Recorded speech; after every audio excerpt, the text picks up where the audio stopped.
Hello everyone, how are you? I am Akrash, your teacher here, and I will teach you different questions and their answers. So I welcome you on classtheta.com.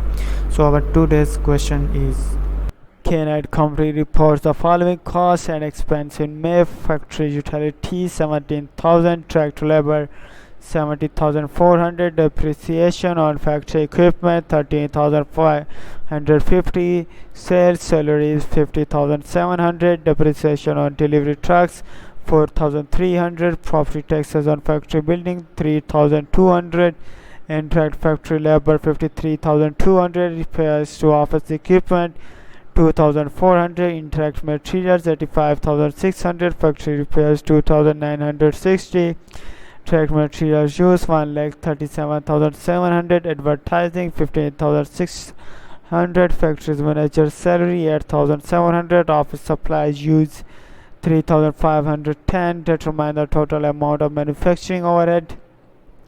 And the answer of the question is: pause the video and go through the calculation. Thank you for watching the video. If you have any question related to this video, please post a comment below.